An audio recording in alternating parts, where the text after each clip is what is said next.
The freezing rain slashed through the darkness like 1,000 knives, and there, in a clearing deep in the Washington mountains, 3 sheriff's deputies were throwing a bound woman into a freshly dug grave. She was still breathing, still fighting, still screaming through the tape over her mouth. They thought no one could see them. They thought their crime would stay buried forever. They were dead wrong. Because hidden in the tree line, a Navy SEAL and his Belgian Malinois had witnessed everything. Before we begin, tell us where you're watching from in the comments below. And if this story touches your heart, please subscribe and stay until the very end. Marcus Cole hadn't slept in 72 hours. He sat motionless inside his father's old hunting cabin, his back against the wall, his eyes fixed on nothing. The memories wouldn't stop. They never stopped. 7 faces. 7 bodies. 7 people he'd failed to save in Syria because he'd arrived 60 seconds too late. 60 seconds. That was all it took to turn a rescue mission into a massacre. Shadow. His 7-year-old Belgian Malinois lay beside him, pressing his warm body against Marcus's leg. The dog knew. He always knew when the darkness was closing in. Shadow had been there that night in Syria. He'd taken shrapnel in his hip during the extraction. They'd both come home broken.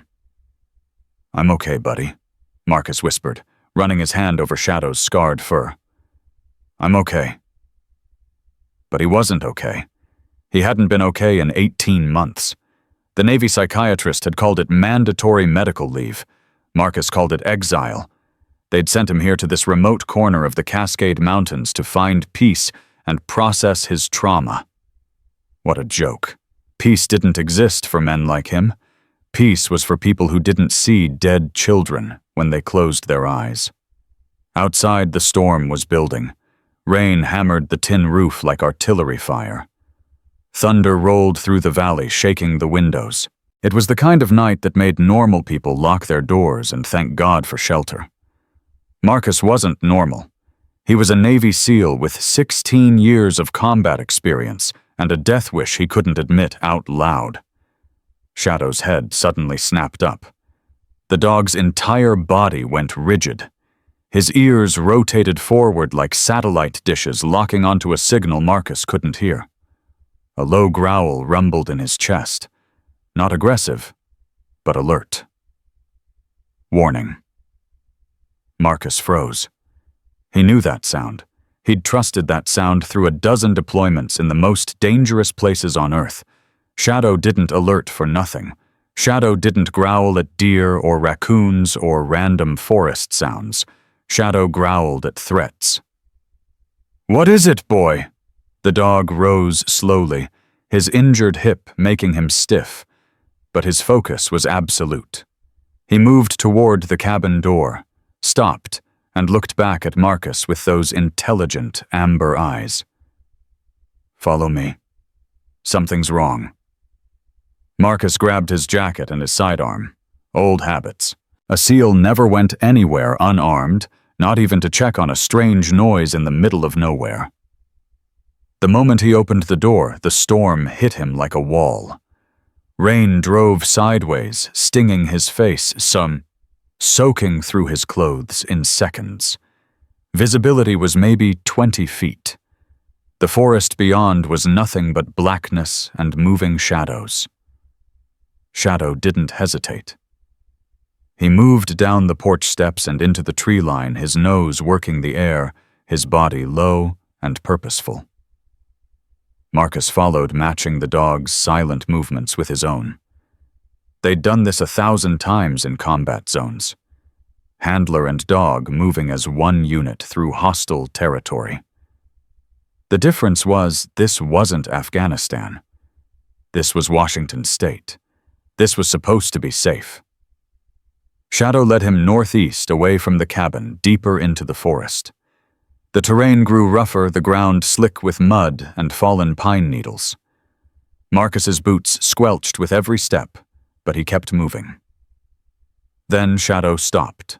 The dog dropped into a crouch, every muscle tensed. His growl deepened, becoming something primal and dangerous. Marcus knelt beside him, peering through the rain-lashed darkness. At first he saw nothing. Just trees and shadows, and the endless curtain of water falling from the sky. Then he saw the lights. Halogen headlights cutting through the storm like searchlights. They were maybe 200 yards ahead, in a small clearing Marcus remembered from his childhood. His grandfather used to take him hunting there. Marcus moved closer, using the trees for cover. Shadow stayed at his heel, silent now, understanding that stealth was essential. What Marcus saw when he reached the clearing made his blood freeze. 3 men stood in the wash of the headlights. They wore the tan and brown uniforms of the Pinecrest Valley Sheriff's Department. 2 of them were digging their shovels, biting into the muddy earth with urgent, desperate strokes. The hole was already waist-deep. The 3rd man stood watching, arms crossed, a cigarette glowing in his cupped hand. He was heavy-set, balding, with a face that radiated casual cruelty. His badge caught the light. Deputy Vance. Marcus recognized him from town. "Dig faster," Vance barked, his voice cutting through the storm. "Sheriff wants this done before midnight. We don't got all night." "She's still moving," one of the diggers said, his voice high and scared. "Vance, she's still moving." "She won't be moving much longer. Keep digging." Marcus shifted his gaze to the ground near the pit. A woman lay in the mud. Her hands were zip-tied behind her back. Her clothes were torn and soaked with blood. Her red hair was matted against her pale face, and even from this distance Marcus could see the extent of the damage: swollen eyes, split lips, a gash across her forehead that was still bleeding. But she was conscious. Her body was trembling, her chest heaving with panicked breaths. She was trying to speak, trying to scream, but there was tape over her mouth. All that escaped was a muffled, desperate whimper. They were going to bury her alive. Marcus's hand moved to his sidearm. His training kicked in automatically, assessing the situation. 3 hostiles. Armed. Unknown backup. 1 civilian in critical condition. He was alone except for an injured dog. The smart move was to retreat, call for help, let law enforcement handle it. But those were law enforcement, and the woman in the mud was running out of time. "All right, that's deep enough," Vance said, tossing his cigarette into the grave. "Grab her." The 2 deputies dropped their shovels and moved toward the woman. One grabbed her shoulders, the other her ankles. She thrashed weakly, her bound body twisting in their grip. "Sheriff Harmon sends his regards, Ms. Cruz," Vance sneered, watching his men carry her toward the hole. "Should have stayed in Portland. Should have left well enough alone." Cruz. The name triggered something in Marcus's memory. A journalist. He'd seen her byline in some newspaper. She wrote about corruption, about small-town crime, about people who abused their power. And now she was about to die for it. The deputies swung her over the pit. "On 3, one of them said. 1, 2. Marcus didn't think. He executed. His hand signal was sharp and silent. "Engage." Shadow launched himself from the shadows like a guided missile. The Belgian Malinois covered the distance in seconds, moving with a speed that seemed impossible for a dog with a damaged hip.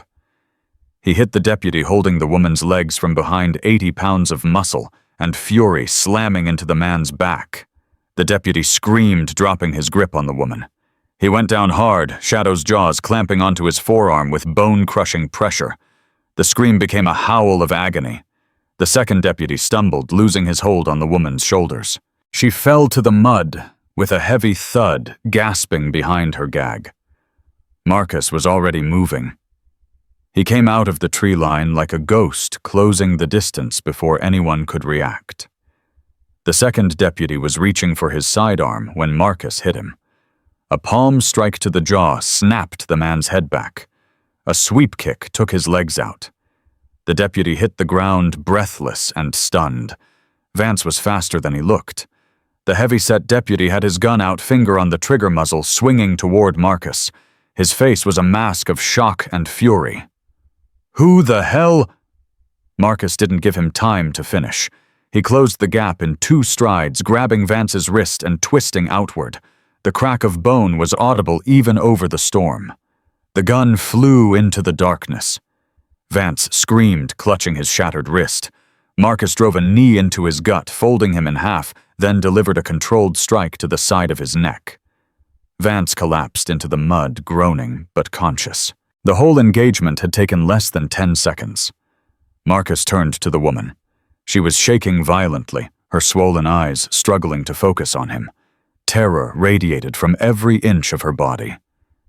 "Ma'am," he said, keeping his voice low and steady. "I'm going to help you. I'm not going to hurt you. Do you understand?" She stared at him, paralyzed. Marcus pulled his knife and cut the zip ties binding her wrists. Then he gently peeled the tape from her mouth. She gasped, coughing her first free breaths in what must have been hours. "Can you tell me your name? Elena?" She managed, her voice raw and broken. "Elena Cruz." "Elena, I'm Marcus. I'm going to get you out of here, but I need you to trust me. Can you do that?" She nodded weakly. Marcus whistled sharp and low. Shadow immediately released the deputy he'd been pinning and trotted over blood on his muzzle, but otherwise unharmed. The dog positioned himself between the fallen deputies and his handler, teeth bared, daring anyone to move. "Good boy," Marcus murmured. He scooped Elena into his arms. She weighed almost nothing, her body light and fragile against his chest. She whimpered in pain as he lifted her, but she didn't fight. Behind them, Vance was struggling to sit up, cradling his broken wrist. "You're dead," the deputy spat, his voice thick with pain and rage. "You don't know what you just did. Sheriff Harmon will hunt you down. He'll find you. He'll—" "Stay down," Marcus said, his voice cold and flat. "If you follow us, you won't walk out of these woods." He turned and vanished into the tree line, Shadow flanking him close. The rain swallowed them instantly, erasing their trail, hiding them from the men they'd left broken in the mud. Elena's head lolled against Marcus's shoulder. She was fading in and out of consciousness, her body succumbing to shock and hypothermia. He had to get her warm, get her medical attention before it was too late. "Stay with me, Elena," he said, pushing through the underbrush. "Stay with me." "They killed him," she whispered, her words slurred and distant. "My brother. They killed Danny. Made it look like an overdose. Don't talk. Save your strength. The card. In my jacket. Evidence. Everything." Then her eyes closed and she went limp. Marcus moved faster. The cabin was at least a mile away, and every second counted. Shadow limped beside him, his injured hip clearly bothering him now, but the dog refused to slow down. They were in this together, just like always. By the time Marcus reached the cabin, his arms were burning and his lungs were on fire. He kicked the door open and carried Elena inside, laying her on the narrow cot near the wood stove. She was ice cold, her skin pale blue, her breathing shallow. Hypothermia. Shock. Possible internal injuries. Marcus worked with the efficiency of a combat medic. He stripped off her soaked clothing and wrapped her in every blanket he had. He stoked the fire until the small cabin was almost unbearably hot. He checked her vital signs, noted the broken ribs, the lacerations, the deep bruising that covered her torso. She'd been beaten badly. Professionally. These weren't random blows. Someone had worked her over with purpose. Shadow lay by the door, exhausted but alert. His eyes never left the darkness outside. He was standing guard, just like he'd done in every combat zone they'd ever operated in. Hours passed. The storm began to weaken. Elena's breathing steadied, her color slowly returning. She was fighting. Whatever they'd done to her, she was still fighting. Just before dawn, the cabin's old radio crackled to life. Static at first. Then a voice, clear and official. "This is an emergency broadcast for all residents of Pinecrest Valley. A dangerous fugitive is at large in the mountain region. The suspect is a military veteran suffering from severe PTSD, armed and extremely dangerous. He has kidnapped a female journalist and assaulted multiple police officers. If you see this individual, do not approach. Contact the sheriff's department immediately. I repeat, do not approach. He is considered armed and extremely dangerous." Marcus stared at the radio. They weren't just covering up their crime. They were making him the criminal. Sheriff Harmon was turning the entire county into a hunting party. And Marcus Cole was the prey. He looked at Elena, still unconscious on the cot. He looked at Shadow, battered but loyal. He thought about the evidence. She'd mentioned the card in her jacket that held whatever secrets were worth killing for. He had two choices. He could run. Disappear into the wilderness, abandon the woman he'd saved, and hope the truth eventually came out. Or he could fight. Marcus Cole was many things. Broken, haunted, tired of watching people die. But he was not a man who ran. He reached for Elena's jacket, still soaked and muddy on the floor. His fingers found the hidden pocket in the lining. Inside was a micro SD card sealed in plastic. Whatever was on this card, it had been worth burying a woman alive. And now it belonged to him. Outside, the rain had finally stopped. Dawn was breaking over the mountains, painting the sky in shades of blood and gold.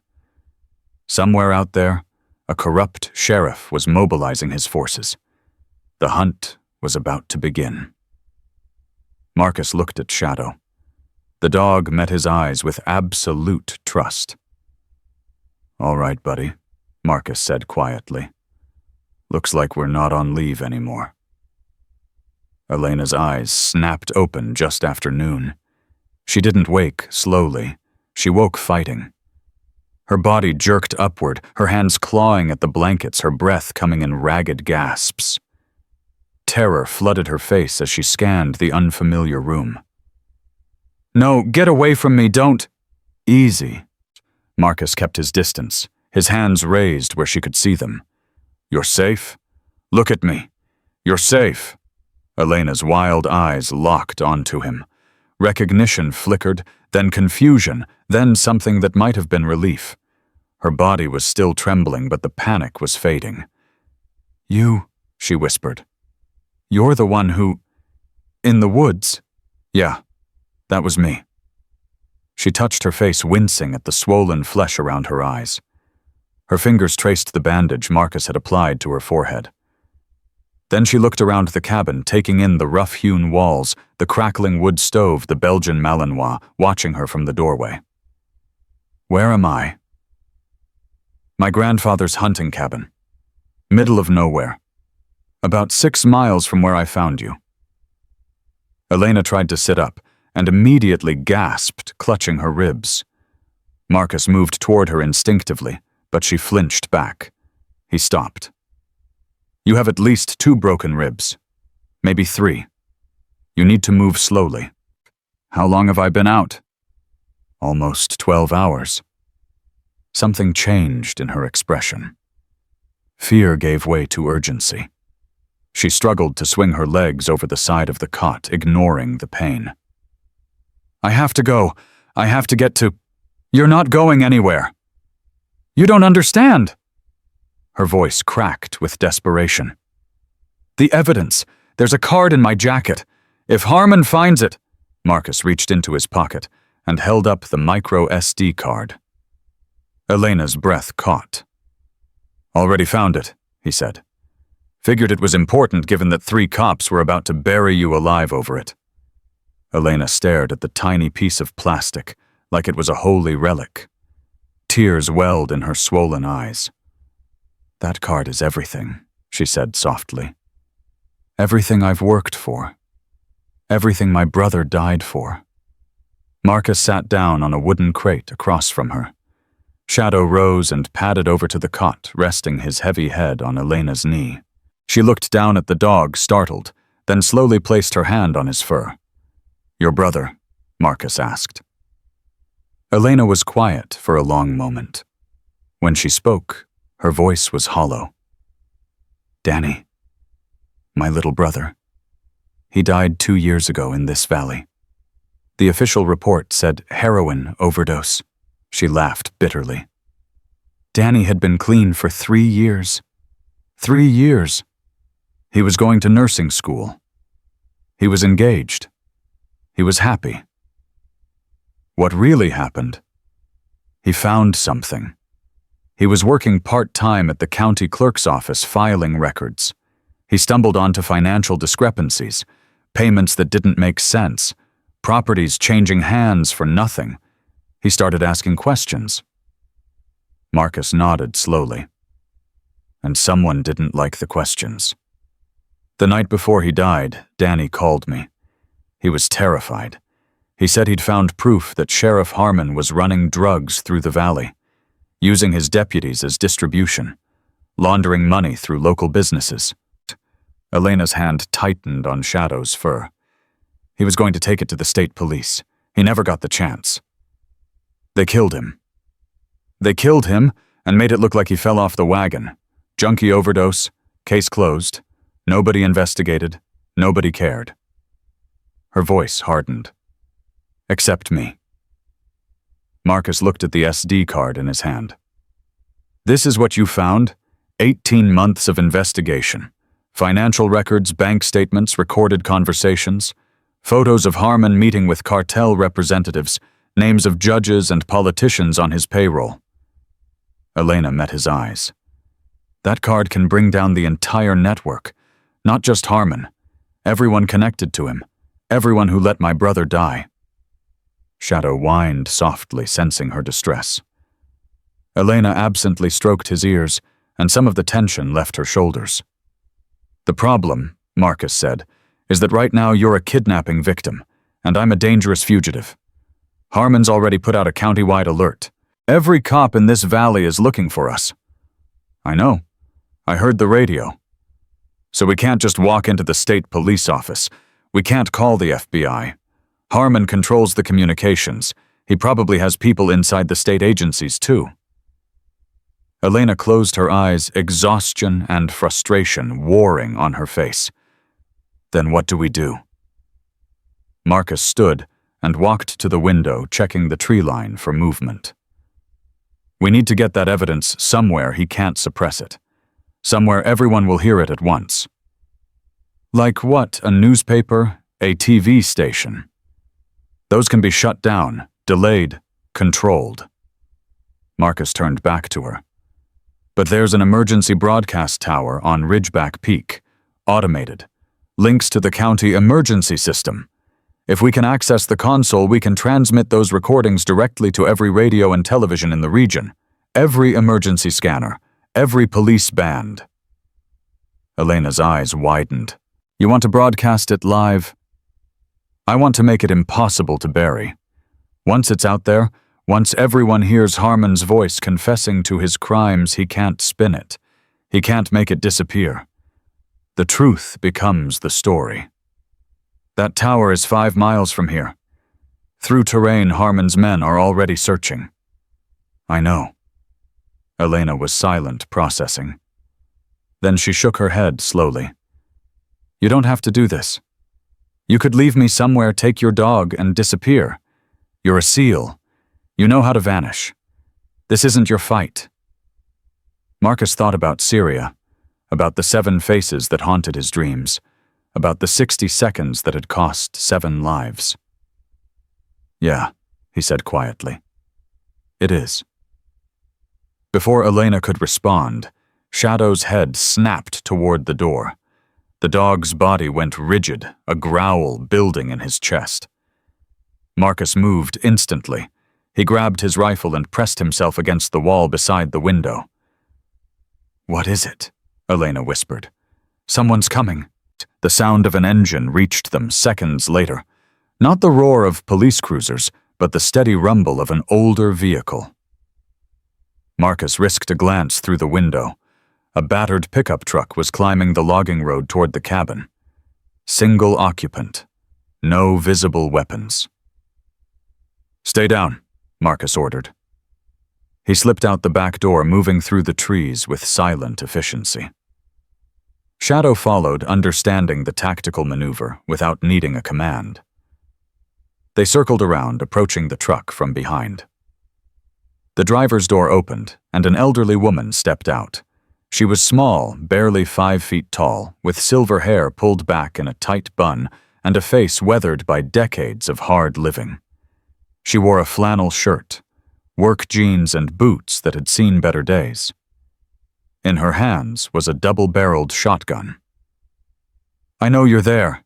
Elias Thorne's grandson," she called out, her voice sharp and clear despite her age. "I saw the smoke from your chimney. Only an idiot would light a fire when half the county is hunting him, so I figured you must be hurt, or stupid. Maybe both." Marcus stepped out of the tree line, his rifle lowered but ready. The woman didn't flinch. She looked him up and down with eyes that had seen too much to be surprised by anything. "Ruth Calloway," she said. "Your grandfather and I served together in Vietnam. Different units, but we patched each other up more than once. He talked about you. Said you were either going to be the best of us or the death of us." She paused. "Which is it? Still figuring that out, ma'am." Ruth's gaze shifted to Shadow, then back to Marcus. "That's a military dog. Working breed. Injured by the look of him." "Yes, ma'am." "And I suppose the woman in your cabin is the journalist they're claiming you kidnapped." Marcus said nothing. Ruth snorted. "Boy, I've lived in this valley for 50 years. I've watched Brick Harmon turn it into his personal kingdom. I know what kind of man he is." She lowered her shotgun. "I also know what kind of man your grandfather was. He wouldn't have raised someone who hurts innocent people." "No, ma'am. He wouldn't." Ruth nodded once, decision made. "Get your things, both of you. You can't stay here. Harmon's deputies will find this place by nightfall." "Where are we going?" "My farm. It's off the main roads, and I've got a root cellar that survived more than one search." Ruth's eyes hardened. "But we don't have time for discussion. Move." 20 minutes later, Marcus was helping Elena into Ruth's truck. Every movement caused her pain, but she didn't complain. Shadow jumped into the truck bed, his injured leg making the leap awkward. Ruth drove like she'd spent her life on these mountain roads, fast, confident, taking turns that would have terrified a city driver. The forest blurred past them. "How bad is it?" Ruth asked, not taking her eyes off the road. "The girl's injuries." "Broken ribs, concussion, deep tissue damage. She needs a hospital." "Hospital's not an option. Harmon's got men at every medical facility in the county. Soon as she shows her face, she's dead." Elena spoke up from the back seat, her voice strained. "I can hold on. I've survived worse." Ruth glanced at her in the rearview mirror. "Worse than being beaten half to death and thrown into a grave." "My brother survived childhood with our alcoholic father. 2 tours in Iraq. Then he came home and they killed him anyway." Elena's jaw tightened. This is nothing compared to watching that happen and not being able to stop it. Ruth was quiet for a moment. Then she nodded, a gesture of respect between survivors. "Your brother was Danny Cruz."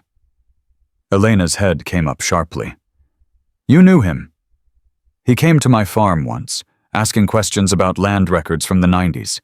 He was polite, careful, smart." Ruth's hands tightened on the steering wheel. "I liked him. Reminded me of the good ones I served with." "Did you help him?" "I told him what I knew. Which wasn't much, but I warned him. I said, 'Son, you're poking a hornet's nest. These people don't play fair.'" He said he understood the risk. Ruth's voice dropped. I should have done more. Should have made him listen. It wouldn't have mattered, Elena said softly. Danny was stubborn. Once he decided something was right, nothing could stop him. Sounds like someone else I know. Ruth pulled off the main road onto a dirt track that was barely visible through the overgrowth. The truck bounced and jolted, but she didn't slow down. We're here. The farmhouse appeared through the trees. It was old-weathered but solid. The kind of structure that had been built to last by people who understood hard winters and harder times. Ruth killed the engine. Get inside. I'll park the truck in the barn. No one needs to know you're here. Marcus carried Elena into the house, Shadow limping behind them. The interior was warm, smelling of wood smoke and herbs. It felt like stepping back in time into a world where things were simpler and safer. But Marcus knew better. Safety was an illusion. Especially now. Ruth returned from the barn and immediately went to work on Elena's injuries. Her hands were steady, her movements practiced. Whatever she'd seen in Vietnam, it had left her with skills that didn't fade. Ribs are cracked, not broken through, she announced after her examination. Concussion is mild. She'll live, but she needs rest. We don't have time for rest, Elena protested. You don't have a choice. You push yourself too hard, those ribs puncture a lung, and you die before you ever get your justice. Ruth fixed her with a stern glare. I didn't drag you into my home to watch you kill yourself through stubbornness. Elena opened her mouth to argue, then closed it. Something in Ruth's expression didn't invite debate. Marcus used the time to clean his weapons and check their supplies. He was running low on ammunition. Food wasn't an issue. Ruth's pantry was well stocked, but options were limited. Tell me about the broadcast tower, he said to Ruth. What kind of security are we looking at? Automated system. Unmanned. There's a keypad lock on the main door, but those things haven't been updated since the 90s. A determined person could get through it. What about patrols? Harmon doesn't usually bother with the tower. It's too remote. But right now, Ruth shook her head. Right now he's got every deputy in the county looking for you. He'll have men everywhere. Which means I need to draw them away. Ruth and Elena both looked at him. You want to be the bait, Ruth said flatly. It's the only way. Elena can't move fast enough to evade pursuit, not with her injuries. But if I create enough chaos, draw Harmon's forces in the opposite direction, she can reach the tower. And what happens to you? Marcus didn't answer. He didn't have to. That's suicide, Elena said sharply. You're talking about taking on an entire sheriff's department by yourself. Not by myself. Marcus looked at Shadow. The dog's ears perked up. I'll have backup. 1 man and an injured dog against 30 armed deputies. I've faced worse odds. And you almost died. The words hung in the air. Elena's face was flushed with anger, but beneath it was something else. Fear. Not for herself, but for him. Marcus met her eyes. Almost died is not the same as dying. And this time I'm not trying to save people who are already gone. I'm trying to save someone who's still here. The sound of tires on gravel cut through the moment. Shadow's growl was instant and savage. He moved to the door, teeth bared, body low. Ruth grabbed her shotgun from the corner. Get to the root cellar, now! Who is it? Marcus demanded. Ruth looked through the window, and her face went pale. Harmon. He's here. Marcus grabbed Elena's arm and pulled her toward the back of the house. Every second counted now. Shadow moved with them, his growl low and continuous, his body coiled for violence. The root cellar, Ruth hissed, pointing to a rug in the corner of the kitchen. Under the floor. Move. Marcus kicked the rug aside, revealing a wooden trap door cut into the boards. He yanked it open. Darkness waited below, smelling of damp earth and old potatoes. "Get in," he ordered Elena. She didn't argue. She lowered herself into the crawl space, wincing as her ribs screamed in protest. Marcus lifted Shadow and passed the dog down to her, then dropped in himself. The space was barely 3 feet high, forcing them to lie flat in the cold dirt. Marcus pulled the trapdoor shut just as heavy boots pounded on the front porch. A fist slammed against the door. "Martha Calloway, open up." "This is Sheriff Harmon." And through the cracks in the floorboards, Marcus could see slivers of the room above. Ruth's boots moved toward the door. The shotgun was gone from her hands, too obvious. But Marcus knew she had other weapons hidden in this house. A woman who'd survived Vietnam didn't live alone in the wilderness without protection. The door creaked open. "Sheriff." Ruth's voice was flat, unwelcoming. "It's past my bedtime. What do you want?" "We're looking for a fugitive, Ruth. Dangerous man. Military background. He's got a woman with him, kidnapped journalist from Portland." "I heard the radio. Don't see what that has to do with me."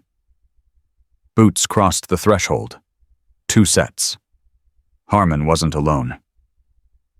Marcus pressed his hand over Shadow's muzzle, feeling the vibration of the dog's suppressed growl against his palm. Elena lay frozen beside him, barely breathing. "Your farm is within the search perimeter." Harmon's voice was smooth, cultured, the kind of voice that convinced people to trust him. "We're checking every property. Standard procedure." "Then check and get out. I was sleeping." Footsteps moved through the house, slow, deliberate.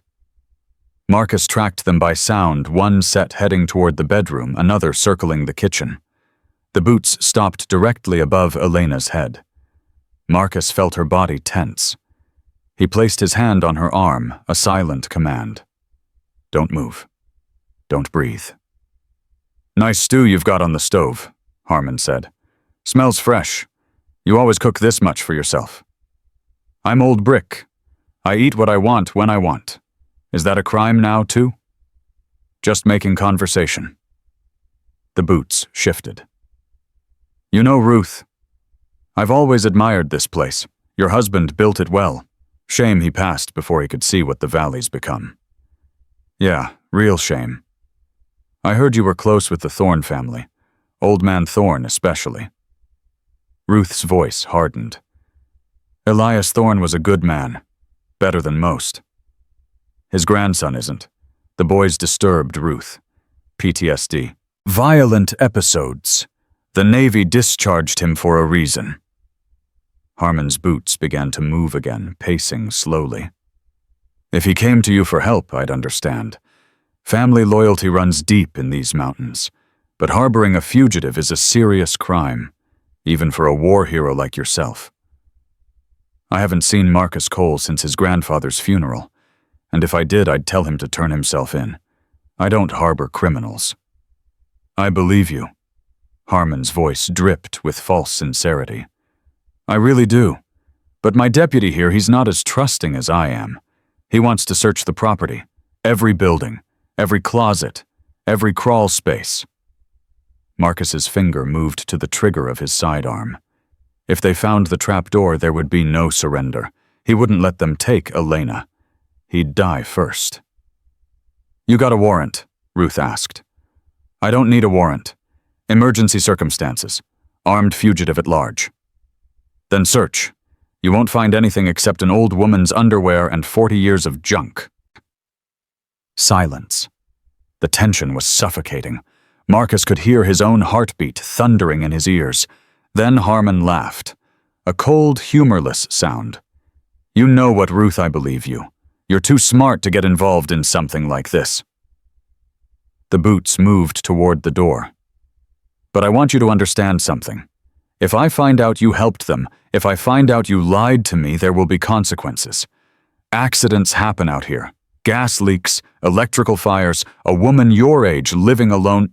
Get out of my house." The words were quiet, but they carried the weight of a woman who had faced death before and wasn't afraid to face it again. "Good night, Ruth. Sleep well." The door closed. Engine started. Tires crunched on gravel, fading into the distance. Marcus didn't move for a full minute. Neither did Elena.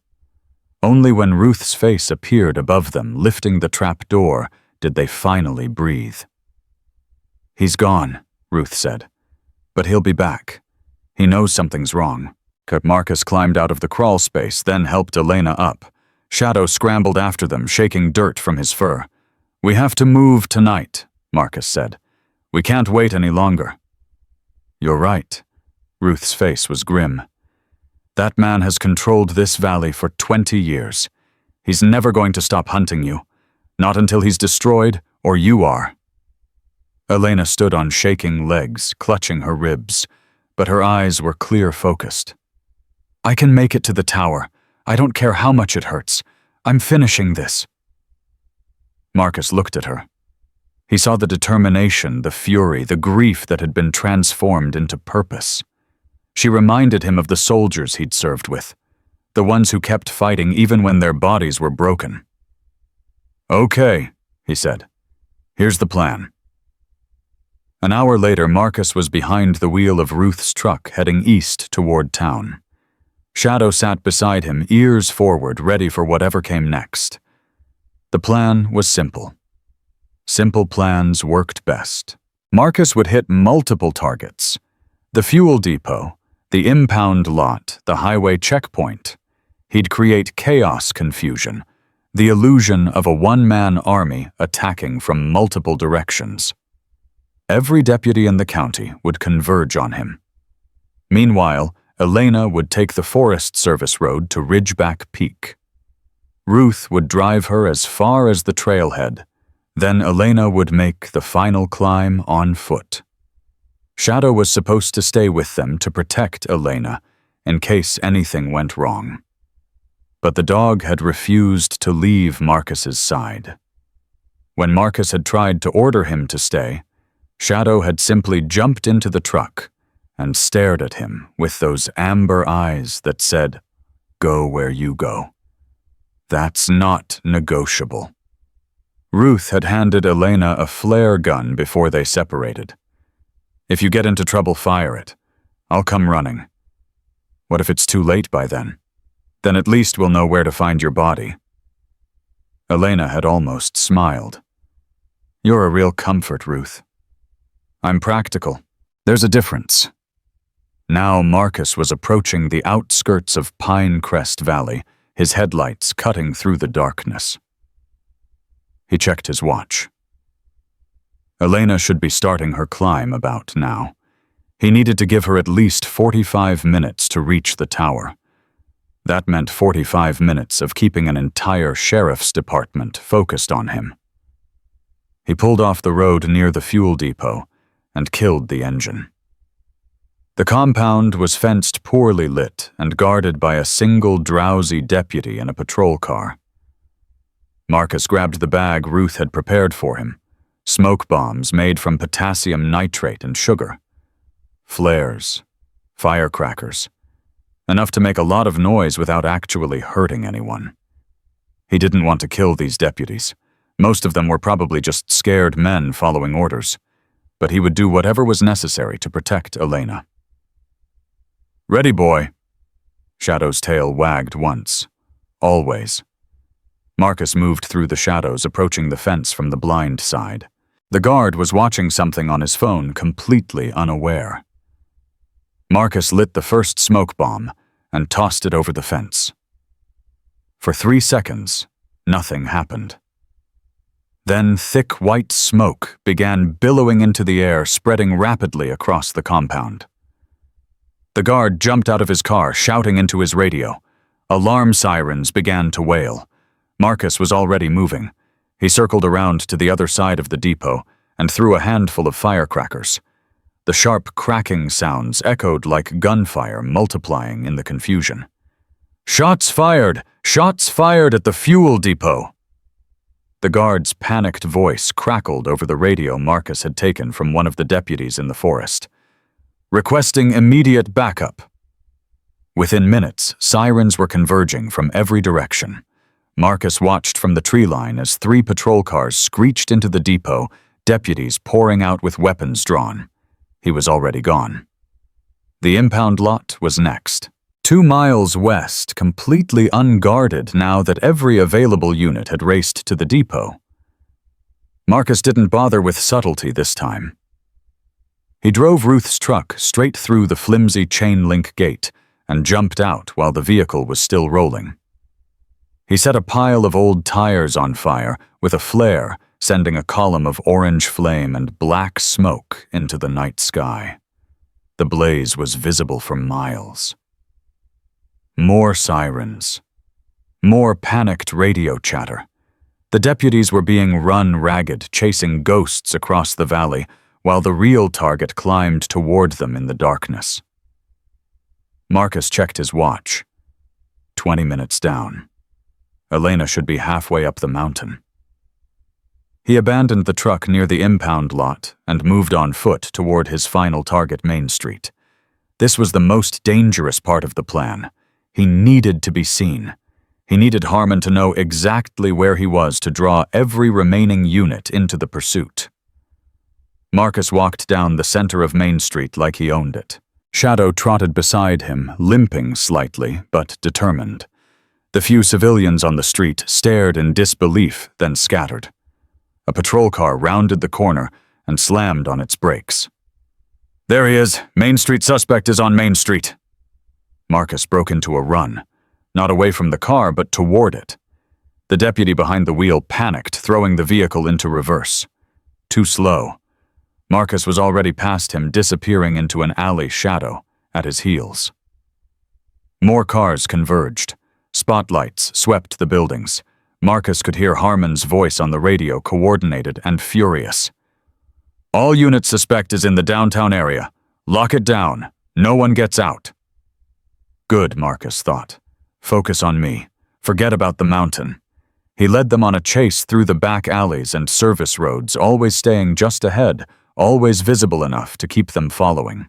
Shadow matched his pace, despite the pain the dog's training overriding every instinct to slow down. 35 minutes. Marcus was running out of town. The only road left led to the old quarry, a dead end surrounded by high rock walls. If he went in there was no way out. He went anyway. The cruisers followed their headlights, filling the quarry with harsh white light. Marcus stopped the moment he reached the center of the pit, turning to face his pursuers. 6 vehicles. At least 15 deputies. And one black SUV that pulled to the front, its door opening to reveal Sheriff Wade Harmon. Harmon stepped out, rifle in hand, a smile on his face. "End of the road, soldier." Marcus stood motionless. Shadow pressed against his leg. He was breathing hard, his body aching from the chase, but his eyes never left Harmon. "I know what you're doing," Harmon said, walking toward him. "The diversion, the wild goose chase. You're buying time for someone." He tilted his head. "The girl, she's going for the tower, isn't she?" Marcus said nothing. "It doesn't matter." Harmon raised his rifle, sighting down the barrel. "By the time she gets there, you'll be dead, and my men will catch her before she transmits a single word." "You're wrong." "Am I?" Harmon laughed. "Look around you, Cole. You're alone, outgunned, cornered. This is where heroes come to die." "I'm not a hero." "No. Then what are you?" Marcus met his eyes. "I'm a distraction." The radio on Harmon's belt suddenly crackled to life. But it wasn't a deputy's voice. It was a recording. Harmon's own voice, cold and calculating. "Make sure the hole is deep. I don't want hikers finding her like the last one." Harmon's face went white. "The supplier's getting nervous. Tell him as long as I wear this badge, my roads are the only safe roads. Prices are non-negotiable." The recording continued broadcasting from every speaker in the valley, from radios from televisions, from the emergency frequency that reached every home, every business, every vehicle. Elena had made it. She'd reached the tower. And now the whole county was hearing the truth. Harmon's careful control shattered. His face twisted into something inhuman, pure, unfiltered rage. "Kill him!" he screamed at his deputies. "Kill him now!" But the deputies didn't move. They were frozen, listening to their boss confess to murder, to drug trafficking, to 2 decades of corruption. Some of them lowered their weapons. Others looked at each other in confusion. Harmon didn't wait for them. He charged forward, rifle raised, finger on the trigger. "I'll do it myself." Marcus had 1 round left. He raised his pistol, but before either man could fire, a blur of motion launched from the shadows. Shadow. The Belgian Malinois had circled behind the deputies during the confrontation. Now he hurled himself at Harmon, 80 pounds of fury slamming into the sheriff's side. His jaws closed on Harmon's gun arm teeth, sinking deep. Harmon screamed. The rifle discharged into the dirt. He felt the dog on top of him, pinned and helpless. "No, get it off me! Get it off!" The sound of helicopters filled the air. Marcus looked up. 2 black shapes descended from the night sky, spotlights blazing. FBI tactical teams. Someone had gotten through to the outside world. A voice boomed from above. "This is the FBI. Drop your weapons. You are all under arrest." The deputies complied instantly. Weapons clattered to the ground. Hands went up. Marcus walked forward and looked down at Harmon, still pinned under Shadow's weight. The sheriff's face was twisted with pain and hatred. "You think this changes anything?" Harmon spat. "I have friends, lawyers, judges. I'll be out in—" "No." Marcus's voice was quiet. "You won't." He knelt beside Shadow and placed a hand on the dog's head. "Out, boy. Good boy. Out." Shadow released his grip and stepped back, blood on his muzzle. He was trembling with exhaustion, his injured leg barely holding his weight. But his eyes were bright with triumph. Federal agents swarmed the quarry, taking Harmon into custody. More helicopters landed, more personnel poured in. Marcus didn't watch. He sank to his knees beside his dog, wrapping his arms around Shadow's neck. "We did it, buddy," he whispered. "We did it." Shadow's tail wagged weakly. He leaned into Marcus's embrace, finally allowing himself to rest. High above them on Ridgeback Peak, the broadcast tower's red light blinked steadily against the stars. And across the valley, in every home and every street, the truth continued to pour out, unstoppable and absolute. The long night was finally over. The first rays of dawn broke over the quarry, just as the federal agents finished securing the scene. Marcus sat on the tailgate of an FBI transport vehicle, a thermal blanket wrapped around his shoulders. Shadow lay at his feet, sedated now, an emergency veterinary technician having treated his injured leg on site. The dog had given everything, and he had saved Marcus's life. Special Agent Catherine Wells approached her FBI windbreaker flapping in the morning breeze. She was a sharp-featured woman in her 50s with steel-gray hair and eyes that had seen decades of corruption and violence. She looked at Marcus with something that might have been respect. "Chief Petty Officer Cole," she said, "that was quite a show you put on tonight." "Is Elena okay?" Wells nodded. "Ms. Cruz is being airlifted to Seattle for treatment.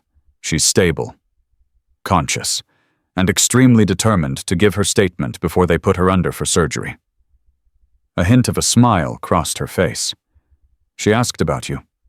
Told me to make sure you knew she finished the mission." Marcus closed his eyes. The weight that had been crushing his chest for hours finally began to ease. "How did you get here so fast?" he asked. "Harmon controlled the communications. Nothing should have gotten out." "Your call from the ranger station yesterday. It triggered an automatic flag in our system broken arrow protocol. When we couldn't reach you for a callback, we sent a team to investigate." Wells crossed her arms. "We were already in the air when the broadcast started. That SD card Ms. Cruz transmitted, it's the biggest corruption case we've seen in this region in 30 years. How bad?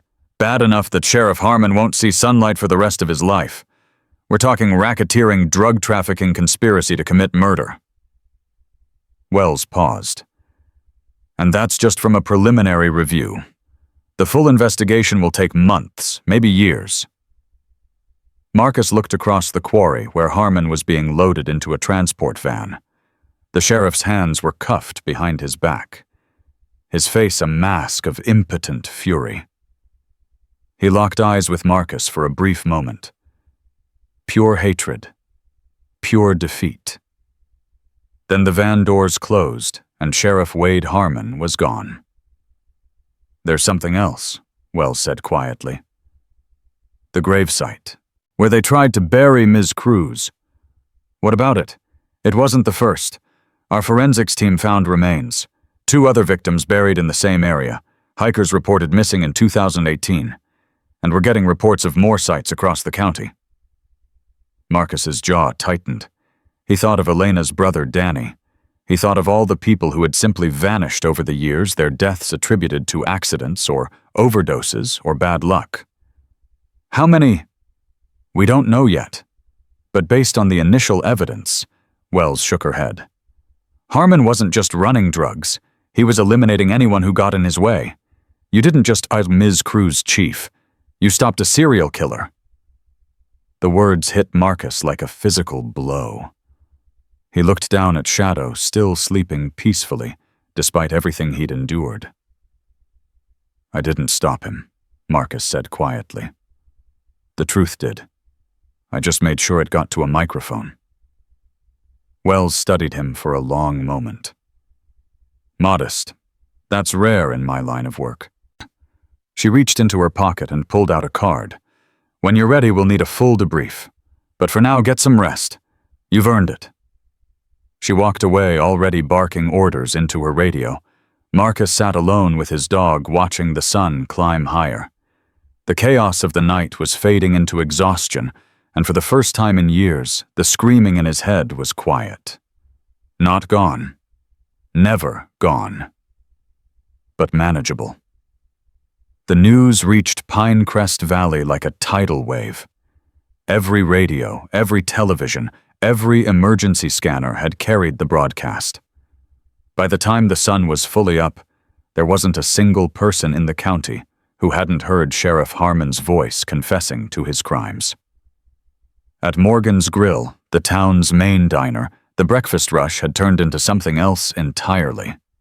People who had been afraid to speak for 20 years were suddenly talking, crying, embracing. Old man Peterson, whose daughter had died of a supposed overdose 5 years ago, stood in the middle of the room with tears streaming down his weathered face.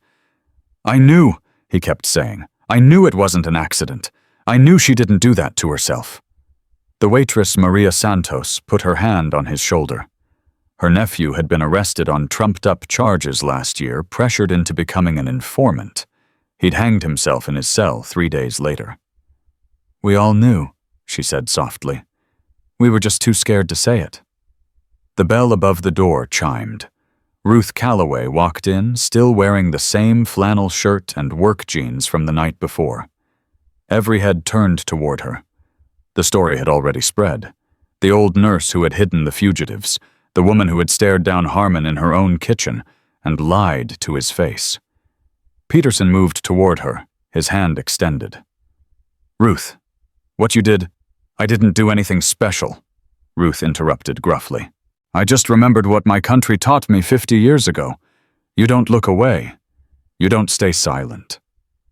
You could have been killed. I'm 74 years old. I've been dying slowly for decades. At least this way would have meant something." The diner erupted in applause. Ruth's face reddened with embarrassment, but she didn't leave. She sat down at the counter and ordered black coffee, pretending the standing ovation wasn't happening. Maria leaned close to her. "Is it true about the Navy SEAL?" Ruth smiled slightly. It's true. His name is Marcus Cole, and he's the finest man I've met since my husband passed. Where is he now? Being debriefed by the FBI, I imagine.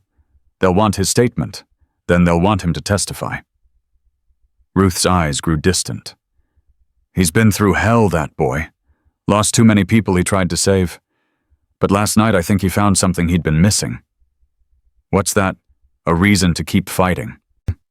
3 days later, Elena Cruz woke up in a Seattle hospital room. The surgery had been successful. Her ribs were healing. Her concussion was monitored, and the internal bleeding had been stopped. She was alive. She was whole. And she was finally truly safe. The first thing she saw when she opened her eyes was a vase of wild flowers on her bedside table. Attached was a handwritten note in blocky masculine handwriting. You finished the mission. Danny would be proud. Marcus Elena held the note against her chest and cried for the first time since the rescue.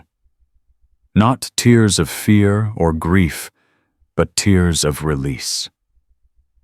The weight she had been carrying for 2 years finally lifted. Her editor from the Portland Gazette arrived that afternoon, along with a team of lawyers and a security detail. The story had gone national. Every major network wanted an interview. Every publishing house wanted the book rights. The woman who had been buried alive to silence her was now the most sought-after journalist in the country. Take your time, her editor said, sitting beside her bed. You don't have to do anything until you're ready. I want to talk, Elena said.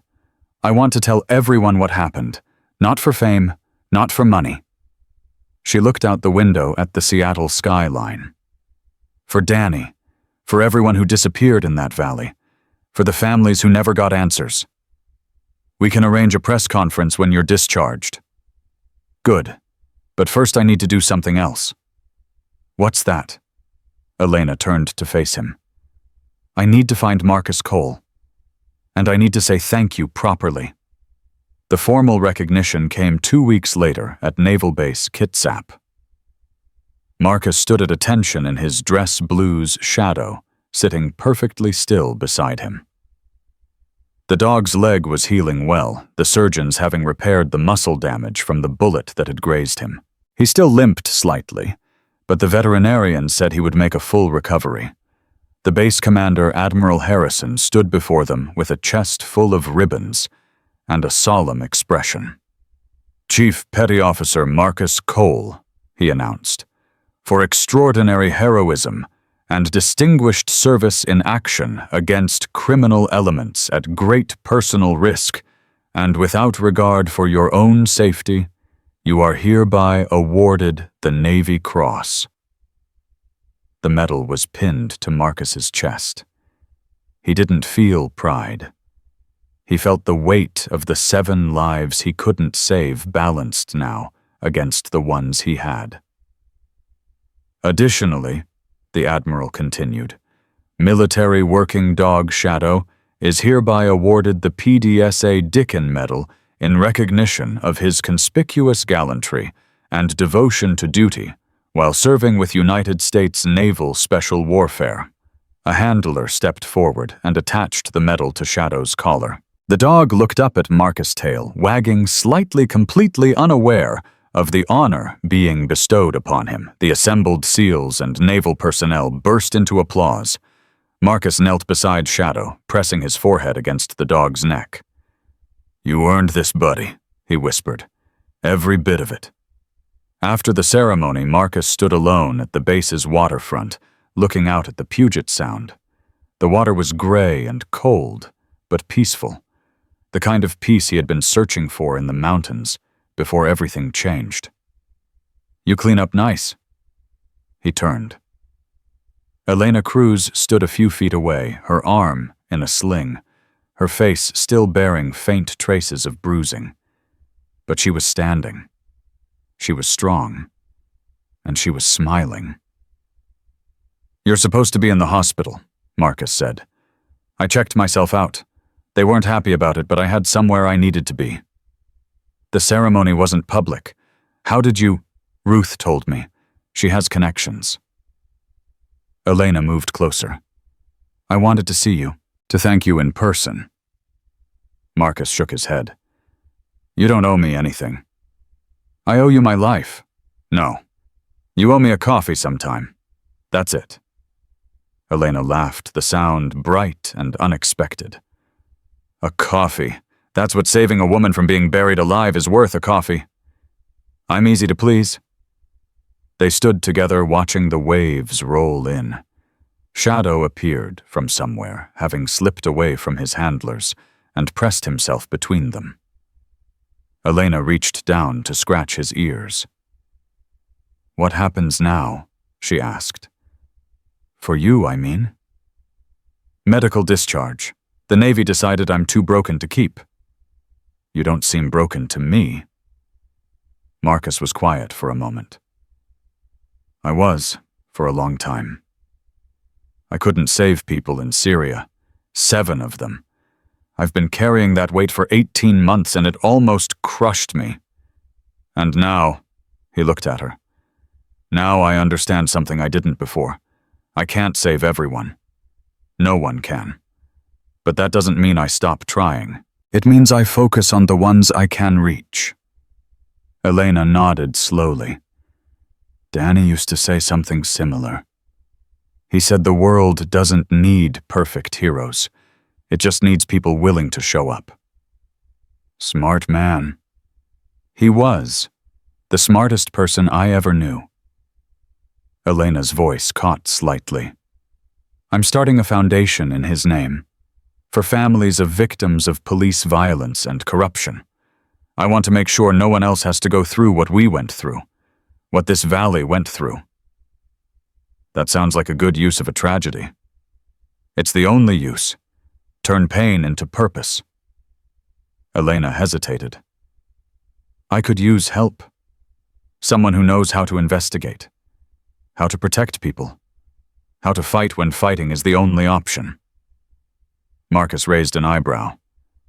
Are you offering me a job? I'm offering you a partnership, if you're interested. He thought about it. The life he'd known was over. The Navy didn't want him anymore. His grandfather's cabin held nothing but ghosts. He had no family, no home, no mission. Until now. I'll think about it, he said. That's all I ask. Elena pulled a card from her pocket and pressed it into his hand. My personal number. When you're ready, call me. She turned to leave, then stopped. Marcus. Yeah. Thank you for not leaving me in the dark. She walked away, and Marcus watched her go. Shadow sat beside him, looking up with those intelligent amber eyes. What do you think, buddy? Marcus asked. Ready for something new? Shadow's tail thumped against the ground. Marcus smiled. It felt strange on his face, almost unfamiliar, but it also felt right. The news from Pinecrest Valley continued to dominate headlines for weeks. Sheriff Wade Harmon was indicted on 47 federal charges. Deputy Vance and 11 other officers faced their own trials. The network of corruption extended to 3 state legislators, 2 judges, and a dozen local businessmen. The investigation unearthed graves across the county. 17 victims in total, spanning 2 decades. Families who had lived with uncertainty finally received answers. Bodies were identified. Services were held. Closure, painful but necessary, began to replace the endless wondering. Ruth Calloway tried to avoid the spotlight, but the town wouldn't let her. A ceremony was held at the newly renamed community center, the Calloway Community Center, despite her furious objections. I don't need my name on a building, she protested to Peterson, who had spearheaded the effort. I just want to be left alone. Too bad, Peterson said, grinning. You're a hero now. Heroes don't get to be left alone. Ruth stood at the podium uncomfortable in her Sunday dress, facing a crowd of neighbors who had once felt isolated and afraid. Now they looked at her with gratitude, with hope, with something that had been missing from the valley for 20 years. Community. "I'm not going to give a long speech," Ruth said gruffly. "You all know I don't have patience for that kind of thing." Laughter rippled through the crowd. What happened here, what Harmon did to us, it wasn't about one bad man. It was about fear. He used our fear to control us, to silence us, to make us complicit in our own oppression. The laughter faded. The room grew still. But fear is a choice. I learned that in Vietnam. You can let it paralyze you, or you can tell it to go to hell and do the right thing anyway. Ruth's voice hardened. We got complacent. We looked away because looking was too painful. Well, no more. This is our valley, our home, and we don't let anyone, not sheriffs, not politicians, not anyone take that from us again. The applause began slowly, then built into a roar. Ruth stepped back from the podium, her eyes suspiciously bright. Peterson embraced her. "That wasn't so bad, was it?" "It was terrible," Ruth muttered. "I need a drink." But as she walked through the crowd, accepting handshakes and hugs from people she'd known for decades, Marcus saw something in her face that he recognized. Purpose. Renewed and unbreakable. He stood at the back of the room, Shadow at his side. He hadn't planned to attend, but Ruth had insisted. "You started this," she'd told him on the phone. "You should see how it ends." But Marcus knew this wasn't an ending. It was a beginning. For the valley. For Elena. For Ruth. And maybe, just maybe, for him. His phone buzzed in his pocket. A text message from an unknown number. "Still thinking about that partnership, the coffee offer stands." Elena Marcus looked down at Shadow. The dog's tail wagged. "All right," Marcus said quietly. "Let's go find out what comes next."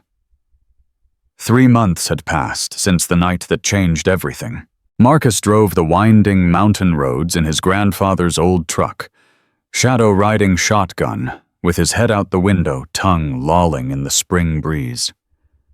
The dog's leg had healed completely now, the surgeon's work holding strong.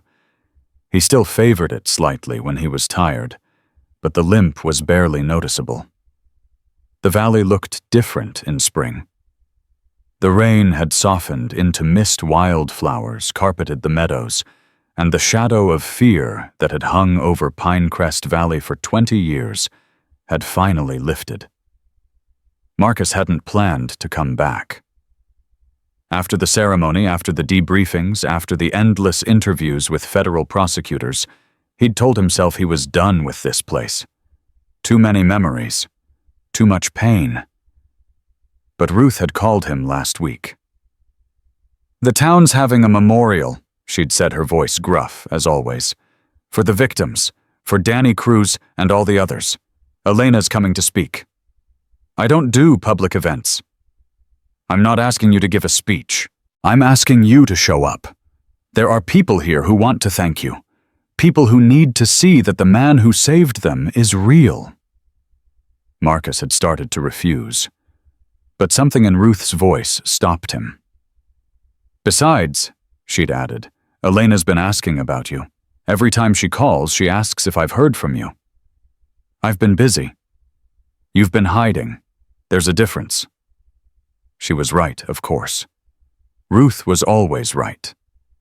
So here he was, driving back into the valley he'd tried to forget, toward a woman he couldn't stop thinking about. The memorial was held in the town square, where a new monument had been erected. 17 names were carved into the granite, each one representing a life stolen by Harmon's reign of terror. Marcus parked at the edge of the crowd and stayed by his truck, Shadow at his side. He didn't want attention. He just wanted to watch, to see the community he'd helped save finally beginning to heal. The square was packed. Every resident of Pinecrest Valley seemed to be there, along with families who had traveled from across the country to honor their lost loved ones.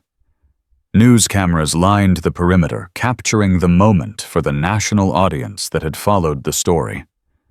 Elena stood at the podium looking stronger than Marcus had ever seen her. The bruises were long gone. The sling was off. She wore a simple black dress, and her red hair caught the sunlight like fire. 2 years ago, she began, her voice clear and steady, I lost my brother Danny. The official story said he died of a drug overdose. The official story was a lie. The crowd was silent. Every eye was fixed on her. Danny didn't die because of drugs. He died because he tried to do the right thing. He found evidence of corruption, and he was killed for it. His death was covered up. His memory was tainted. And I was left with nothing but questions and a grief that threatened to consume me.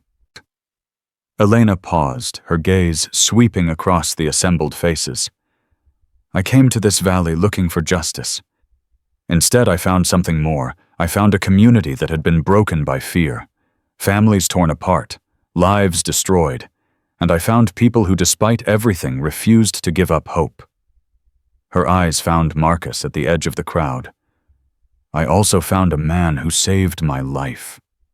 Not because he knew me, not because anyone was watching, but because he believed that some things are worth fighting for even when the odds are impossible.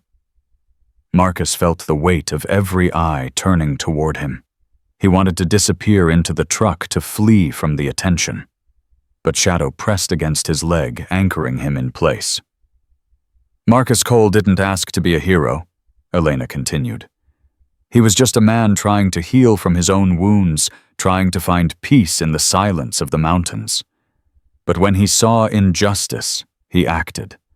When he saw evil, he fought. And when he saw a woman being buried alive by the very people sworn to protect her, he didn't hesitate. Applause began to ripple through the crowd. That's what heroes do. They don't wait for permission. They don't calculate the odds. They see what needs to be done, and they do it.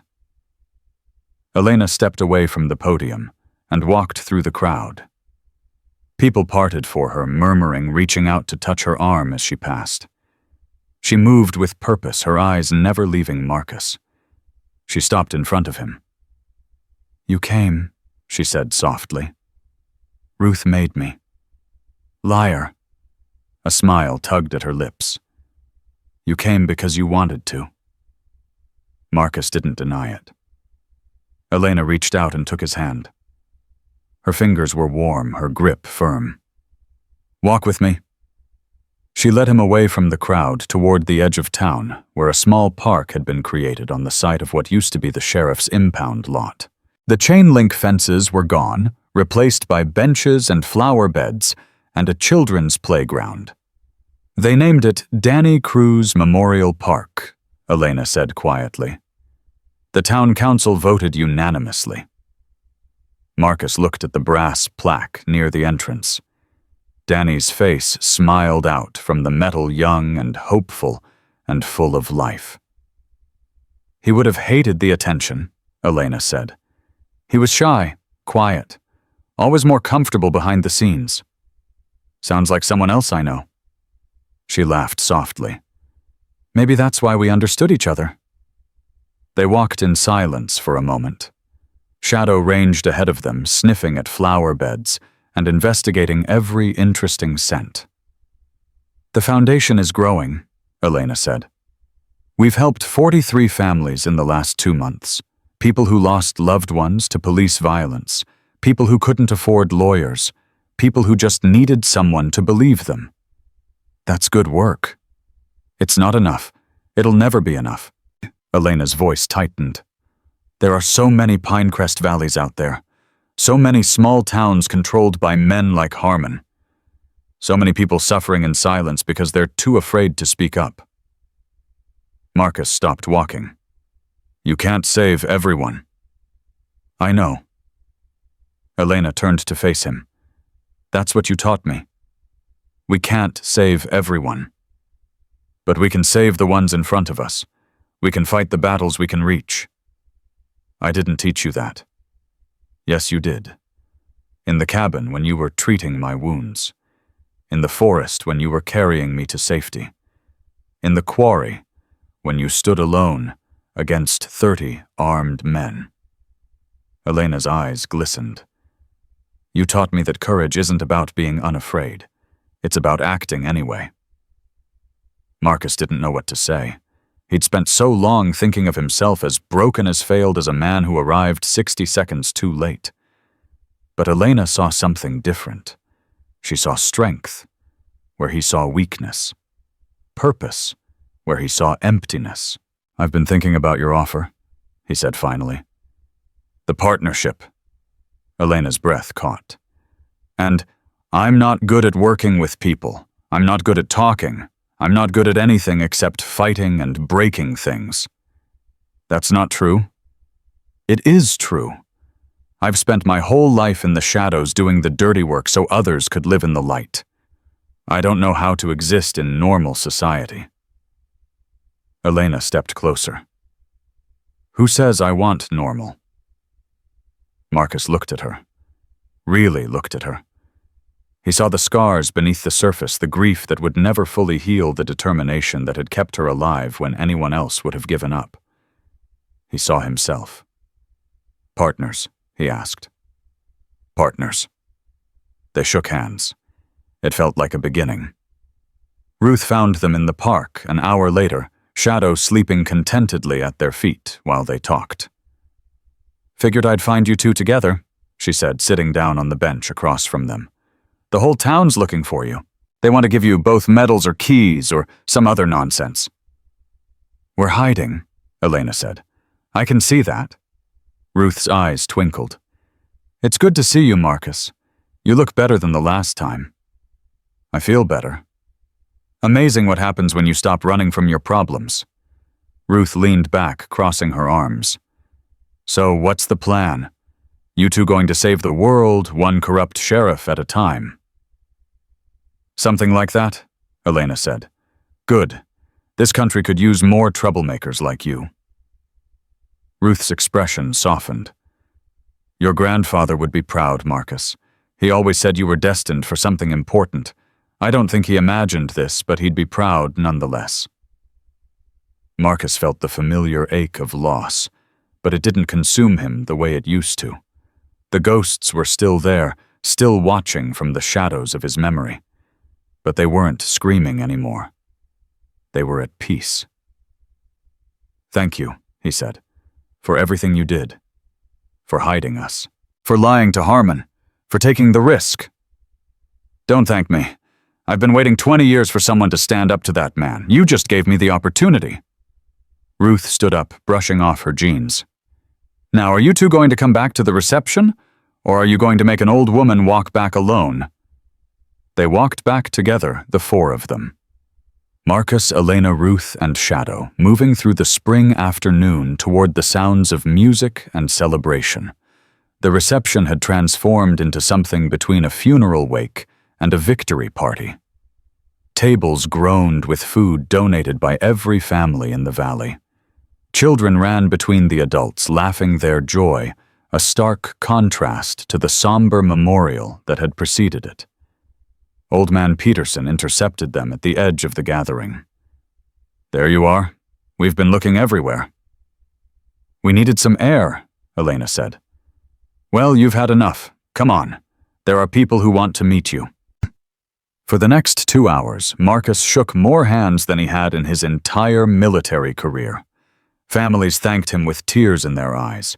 Veterans embraced him as a brother. Children asked to pet Shadow, who accepted the attention with patient dignity. It was overwhelming. It was exhausting. It was exactly what Marcus needed. Finally, as the sun began to set, he found a moment of quiet near the edge of the celebration. Elena appeared beside him, holding 2 cups of coffee. Ruth's special blend, she said, handing him one. She said you'd need the caffeine after all that socializing. Marcus took a sip. It was strong and bitter, exactly how he liked it. How are you holding up? Elena asked. Better than I expected. They love you, you know. This town. They see you as a hero. I'm not a hero. Stop saying that. Elena's voice was sharp. You saved my life. You exposed a monster. You gave this community their freedom back. That's what heroes do. Marcus was quiet for a moment. In Syria, he said finally, I was part of a hostage rescue. We had intelligence that civilians were being held in a compound. We moved in, but we were too late. 60 seconds too late. By the time we breached, they were all dead. Elena didn't speak. She just listened. 7 civilians. 3 children among them. I've been carrying their faces in my head ever since. Every time I close my eyes, I see them. Every time I try to sleep, I hear them screaming. That wasn't your fault. I know. Logically, I know. But logic doesn't stop the nightmares. Marcus looked at her. You changed something. That night in the forest, when I saw them throwing you into that grave, something shifted.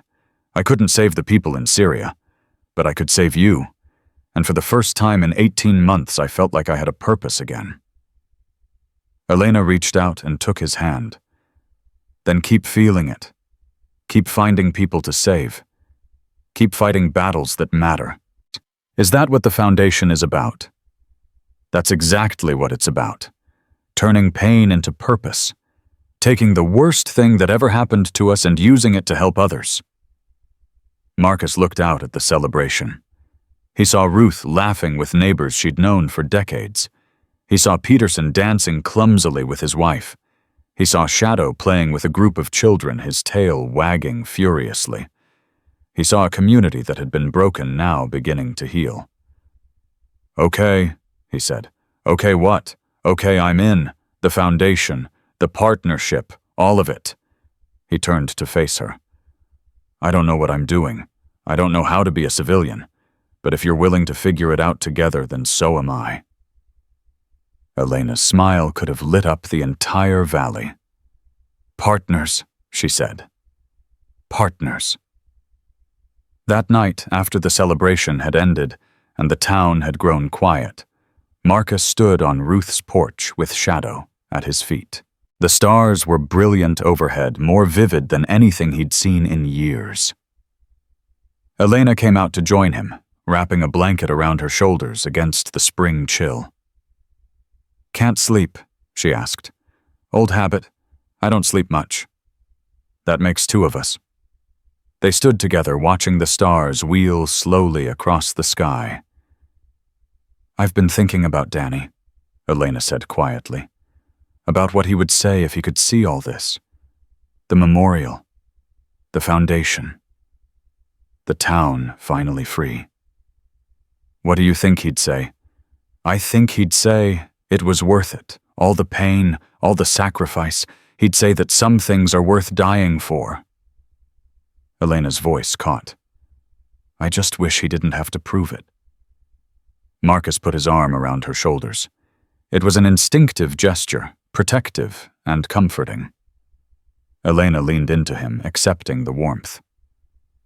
My grandfather used to say that the measure of a man isn't how he lives, Marcus said. It's what he leaves behind. Danny left behind a sister who loved him enough to risk everything. A story that exposed a monster, a foundation that will help thousands of people for years to come. That's a good legacy. It's more than most of us get. Shadow shifted at their feet, settling his head on Marcus's boot. The dog's eyes were half-closed content, in a way that Marcus hadn't seen since before Syria. What happens now? Elena asked. Now we rest, heal, get stronger. Marcus looked down at her. And then we find the next fight. The next corrupt sheriff. The next person who needs help. The next voice that's been silenced. The next truth that's been buried. Elena smiled. You make it sound simple. It is simple. Not easy, but simple. She tilted her head up to look at him. You're different than you were 3 months ago. So are you. I suppose almost dying together changes people.